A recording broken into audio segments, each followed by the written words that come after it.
ವಿಶ್ವವಿಖ್ಯಾತ ನಾಡಹಬ್ಬ ಮೈಸೂರು ದಸರಾ ಮಹೋತ್ಸವಕ್ಕೆ ಇನ್ನೇನು ದಿನಗಣನೆ ಶುರುವಾಗಿದೆ.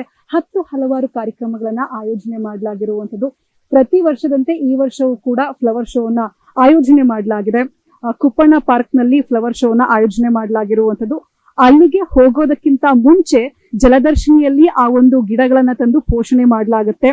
ವಿವಿಧ ಹೂಗಳಿಂದ ಅಲಂಕಾರವನ್ನ ಕೂಡ ಮಾಡಲಾಗುತ್ತೆ. ವಿವಿಧ ಹೂಗಳಿಂದ ಕಲಾಕೃತಿಗಳನ್ನ ಮಾಡಲಾಗುತ್ತೆ. ಈ ಬಾರಿ ವಿಶೇಷ ಆಕರ್ಷಣೆ ಅಂದ್ರೆ ಅಂಬಾರಿ ಆನೆ ಹಾಗೂ ನಾಲ್ವಡಿ ಕೃಷ್ಣರಾಜ ಒಡೆಯರ್ ಅವರ ಆಡಳಿತ ವೈಖರಿಯನ್ನ ಹೂವಿನ ಕಲಾಕೃತಿಗಳ ಮೂಲಕ ಅರಳಿಸಲಾಗುತ್ತೆ. ನೀವು ದೃಶ್ಯಗಳಲ್ಲಿ ನೋಡ್ತಾ ಇರಬಹುದು. ಈ ಒಂದು ಗಿಡವನ್ನ 45 ದಿನಗಳ ಮುಂಚೆ ತೆಗೆದುಕೊಂಡು ಬಂದು ಪೋಷಣೆಯನ್ನ ಮಾಡಲಾಗುತ್ತೆ.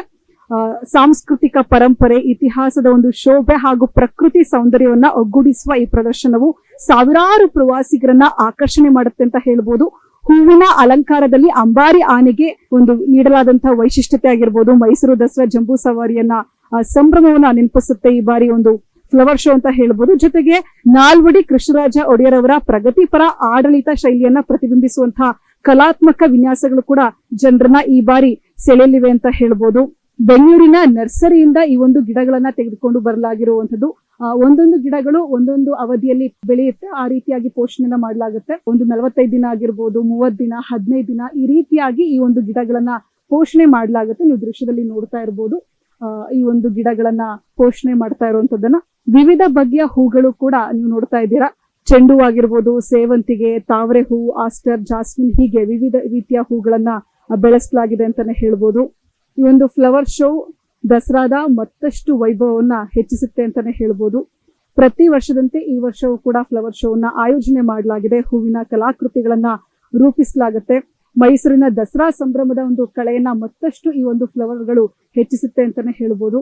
ಜಿಲ್ಲಾ ಪಂಚಾಯತ್ ಮತ್ತು ತೋಟಗಾರಿಕಾ ಇಲಾಖೆ ವತಿಯಿಂದ ಕುಪ್ಪಣ್ಣ ಪಾರ್ಕ್ ನಲ್ಲಿ ಈ ಒಂದು ಫ್ಲವರ್ ಶೋವನ್ನ ಆಯೋಜನೆ ಮಾಡಲಾಗುತ್ತೆ. ಮುಖ್ಯಮಂತ್ರಿ ಸಿದ್ದರಾಮಯ್ಯನವರು ಅಧಿಕೃತವಾಗಿ ಸೆಪ್ಟೆಂಬರ್ 22ನೇ ತಾರೀಕು ಚಾಲನೆಯನ್ನ ಕೊಡ್ತಾರೆ.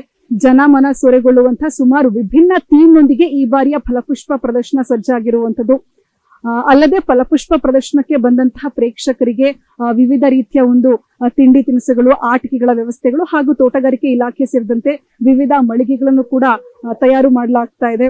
ಪ್ರದರ್ಶನದಲ್ಲಿ ವೈವಿಧ್ಯಮಯ ಹೂಗಳಲ್ಲಿ ಆಫ್ರಿಕನ್ ಮಾರಿಗೋಲ್ಡ್, ಹಳದಿ ಆರ್ಕಿಡ್ಗಳು, celosia, roses, cosmos, blue daisy, pink ಪಾಂಗ್, ಪೆಟುನಿಯಾ, ಟೊರೇನಿಯಾ, ಡಾಕ್ರೇನಾ, ಟಿತೋನಿಯಾ, ಜಿನಿಯಾ ಎಂಬಂತ ನಾನಾ ಬಗೆಯ ಹೂಗಳನ್ನ ಹೇರಳವಾಗಿ ಬಳಕೆ ಮಾಡಿಕೊಳ್ಳಲಾಗ್ತಾ ಇದೆ ಅಂತಾನೆ ಹೇಳ್ಬೋದು. ನೀವು ದೃಶ್ಯಗಳಲ್ಲಿ ನೋಡ್ತಾ ಇದ್ದೀರಾ.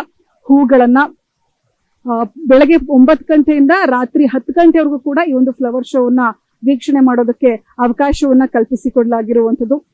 ಈ ಹಿಂದೆ ಕರ್ಜನ್ ಪಾರ್ಕ್ ನಲ್ಲಿ ಫಲಪುಷ್ಪ ಪ್ರದರ್ಶನವನ್ನ ಆಯೋಜನೆ ಮಾಡಲಾಗ್ತಾ ಇತ್ತು. ನಂತರದಲ್ಲಿ ಕುಪ್ಪಣ್ಣ ಪಾರ್ಕ್ ನಲ್ಲಿ ಫಲಪುಷ್ಪ ಪ್ರದರ್ಶನವನ್ನ ಏರ್ಪಡಿಸಲಾಗಿರುವಂತದ್ದು. ಮೈಸೂರು ದಸರಾಗೆ ಬರುವಂತಹ ಪ್ರವಾಸಿಗರನ್ನ ಆಕರ್ಷಣೆ ಮಾಡುವಂತಹ ನಿಟ್ಟಿನಲ್ಲಿ ಈ ಒಂದು ಫ್ಲವರ್ ಶೋ ಪ್ರಮುಖ ಪಾತ್ರವನ್ನ ವಹಿಸುತ್ತೆ ಅಂದ್ರೆ ತಪ್ಪಾಗೋದಿಲ್ಲ. ತೋಟಗಾರಿಕೆ ಇಲಾಖೆ ವತಿಯಿಂದ ಈ ಪ್ರದರ್ಶನವನ್ನ ಆಯೋಜನೆ ಮಾಡಲಾಗುತ್ತೆ. ಫ್ಲವರ್ಸ್ ಅಂದ್ರೆ ಚಿಕ್ಕ ಮಕ್ಕಳಿಂದ ದೊಡ್ಡವ್ರಿಗೆ ಎಲ್ಲರಿಗೂ ಕೂಡ ಇಷ್ಟ ಆಗುತ್ತೆ. ನಾವು ಜಲದರ್ಶಿನಿಯಲ್ಲಿ ಇದ್ದೀವಿ. ಜಲದರ್ಶಿನಿಯಲ್ಲಿ ಇಲ್ಲಿ ಗಿಡಗಳನ್ನ ತಂದು ಪೋಷಣೆಯನ್ನ ಮಾಡಲಾಗುತ್ತೆ. ಒಂದೊಂದು ಗಿಡಗಳು ಒಂದೊಂದು ಅವಧಿಯಲ್ಲಿ ಬೆಳೆಯುತ್ತೆ. ನೀವು ದೃಶ್ಯಗಳಲ್ಲಿ ನೋಡ್ತಾ ಇರ್ಬೋದು. ಎಲ್ಲಾ ಹೂಗಳನ್ನು ಕೂಡ ಪೋಷಣೆ ಮಾಡಲಾಗ್ತಾ ಇರುವಂತದ್ದು. ಜಲದರ್ಶಿನಿಯಲ್ಲಿ ಫಲಪುಷ್ಪ ಪ್ರದರ್ಶನಕ್ಕೆ ಬೇಕಾದಂತಹ ಎಲ್ಲಾ ಸಿದ್ಧತೆಗಳನ್ನ ಕೂಡ ಮಾಡ್ಕೊಳ್ಳಾಗ್ತಾ ಇರುವಂತದ್ದು. ಈಗಾಗಲೇ ಬೆಂಗಳೂರಿನ ನರ್ಸರಿಯಿಂದ ಹೂಗಳನ್ನ ತರಿಸಿ ಇಲ್ಲಿ ಪೋಷಣೆ ಮಾಡುವಂತಹ ಕೆಲಸ ಕೂಡ ಆಗ್ತಾ ಇದೆ. ಇಲ್ಲಿಂದ ಜಲದರ್ಶಿನಿಯಿಂದ ಕುಪ್ಪಣ್ಣ ಪಾರ್ಕ್ಗೆ ಈ ಒಂದು ಹೂಗಳನ್ನ ಸ್ಥಳಾಂತರ ಮಾಡಲಾಗುತ್ತೆ. ಅಲ್ಲಿ ವಿವಿಧ ಆಕೃತಿಗಳನ್ನ ಮಾಡಿ ಜನಮನ ಸೂರೆಗೊಳ್ಳುವಂತಹ ವಿವಿಧ ಆಕೃತಿಗಳನ್ನ ಮಾಡಲಾಗುತ್ತೆ. ಕ್ಯಾಮ್ರಾ ಪರ್ಸನ್ ನಂದೀಶ್ ಜೊತೆ ಅಂಕಿತಾ, ಇಂಡಿಯನ್ ಟಿವಿ, ಮೈಸೂರು.